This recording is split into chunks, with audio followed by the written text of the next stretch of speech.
Recently, in one of my colleague Hoodie's videos, he did an analysis of multiple characters from multiple different sports anime. The main focal points of his analysis were each character's strengths, flaws, and goals. According to his standards, he deemed Tokuchi a bad character because he felt the character lacked flaws and possessed a generic goal. The definition of a character flaw that I'll be using is an aspect of the character in question that directly works against their main goal.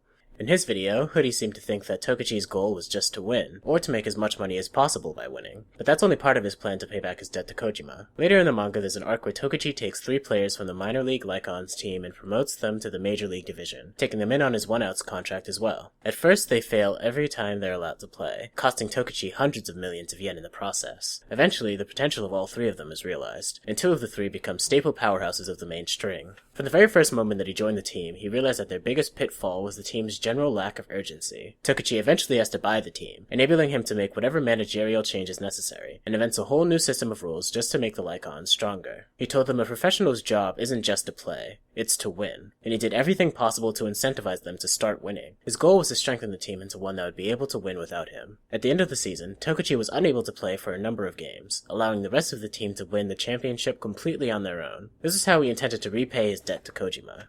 So why does Tokuchi seem to go so far out of his way to make a lot of money if that isn't his primary motivation? It's because of his first flaw, his gambler's spirit.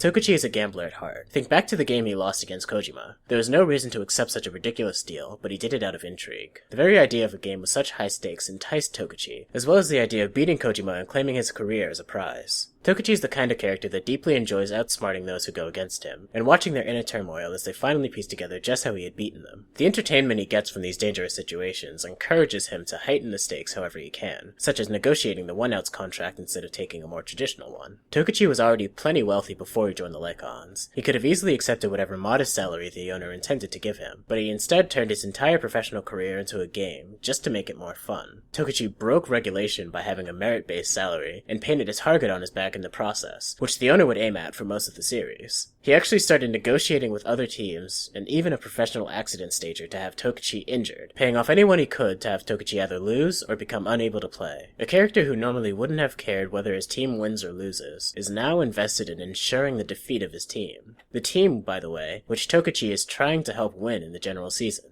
This only gets worse over time. The one-outs contract is rewritten twice before Saikawa is eventually forced down as the owner. Now we're getting into what I've identified as Tokuchi's second flaw, his deep self-confidence. Tokuchi's confidence allows him to act according to his predictions, which are usually correct, but when they aren't, the consequences are dire. There are also times when his confidence gets him into sticky situations. A great example of what I mean is, again, his game with Kojima. He agrees to the game without even clearly understanding the consequences he'd have to face if he lost, because he didn't believe that he would lose. Similarly, he allowed the owner to make increasingly ridiculous additions to the one-outs contract, because he believed that no matter what, when it came down to his pitch versus any batter, he would win. Enter Tamaki Itsuki, the ace batter of the Mariners, the number 1 team in the league. The Mariners is a team famous for having 3 of the top batters. During their first game, Tokuchi deliberately walked the first 2 batters, declaring that he'll challenge the Mariners' famous 3-man batting lineup in the very first inning, and strike them all out. It more or less goes as planned until Tamaki comes to bat. Because Tokuchi made such a show of it and put 2 runners on base, he created a high-stakes scenario in the very first inning. Tamaki knew that Tokuchi was aware of his reputation as a dangerous batter, so he correctly predicted that Tokuchi would use his most elusive pitch against Tamaki once he had gotten 2 strikes. Rather than swing against his last pitch, he held back his bat and observed the pitch carefully. He was the first batter to discover what made Tokuchi's pitches so intangible. Tokuchi, on the other hand, had assumed that Tamaki would prioritize not losing in front of all these people after the spectacle Tokuchi had made out of beating the Mariners' batters. He did not expect his enemy to carefully observe the pitch, so he played right into Tamaki's plan. Tokuchi's confidence had told him not to doubt his read, resulting in Tamaki seeing his best pitch. This eventually led to Tamaki forming a counter-strategy to Tokuchi's pitch in the same game. Tamaki instructed the rest of his team in such a way that allowed them to hit the pitch that he had seen. This was the first time Tokuchi had ever been seen through in the entire series. Tokuchi was also starting to feel the stress of the new one-outs contract. A clause was added that stated that he would have to play whenever ordered to. Tokuchi was forced to face Tamaki again, while he also grew more and more tired due to being forced to play in consecutive games. This causes him to give up his first run of the season against Tamaki in their next game,